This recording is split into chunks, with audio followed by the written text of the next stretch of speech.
make of these assertions? Thanks very much. Good evening to your viewers.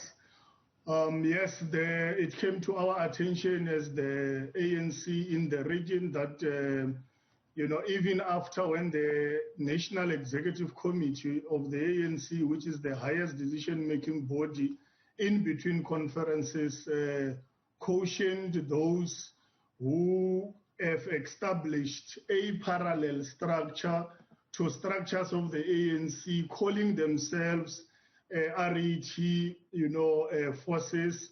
They have convened a meeting. These ones, in fact, they call themselves RET, President Zuma Support Group, which also, it speaks, it brings President Zuma, who's the former leader of the ANC, into a factional arrangement, which the region is generally not agreeing to such kind of, disrespect of the NEC to happen within our region, to convene those kind of meetings. The NEC have called that those who are involved or associated with such are going to be disciplined, and the region have made a commitment to implement that NEC resolution.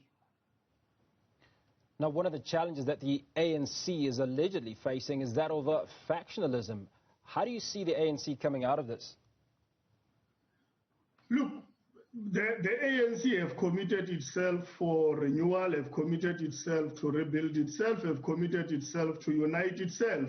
And as we unite ourselves as a movement, we should desist from acting outside the structures of the organization. And I want to make it this very clear that the ANC is not against, anyone who associate themselves or commit themselves in the implementation of the ANC conference resolutions of radical socio-economic transformation. We are against those who abuses the resolutions of the ANC to establish groupings within the ANC that are not in line with its own structures. So what, as the ANC in Joburg have committed to do, is to build unity. And part of building unity is to root out those counter-revolutionary elements of those who organize themselves outside official structures of the ANC. And that is why those who associate themselves and who continues to attend factional grouping meetings in the name of RET forces or any other grouping, whether you call yourself Forces of Change, whether you call yourself CR17 forces, we are against those kind of factional groupings, because the Nazareth conference, which took the same resolutions they claim to be defending, have also elected the leadership collective, of which all of us must be able to rally behind and ensure that it implements the resolutions taken in that conference. Is RET Gauteng recognized as part of the ANC structure? No, they are not an ANC structure.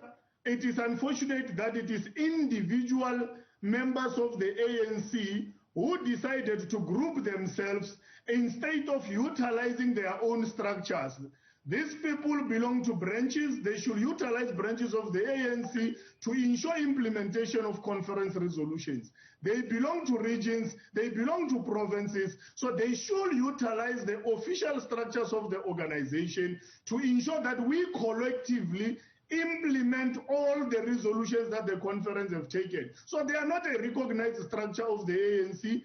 And I don't believe even President Zuma recognized them, because he has his own foundation, which will sometimes even issue statements on his behalf. They are just even abusing his name for wrong political and factional reasons.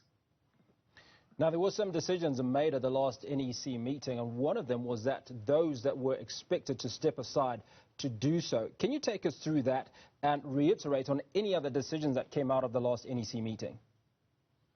So remember that I'm the regional spokesperson, so I can only answer on the issues that has to do with the regional dynamics, because the meeting in question was convened under our region. It was within our jurisdiction as the region. However, the region subscribed and it aligned itself to the resolutions taken by the National Executive Committee. As we are a component within the ANC, we are not a structure that operates outside the structures of the ANC, and we understand that that resolution, it had to do with enforcing the implementation of the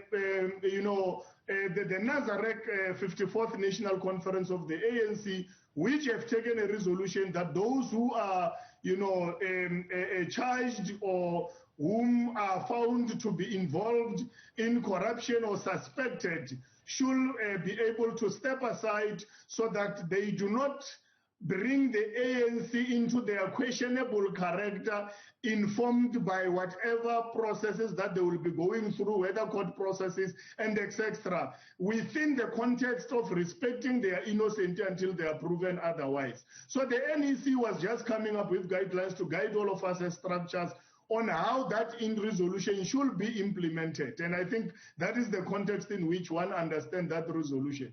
Are you suggesting, Mr. Manganye, that the Nazareth resolutions rather were not clear?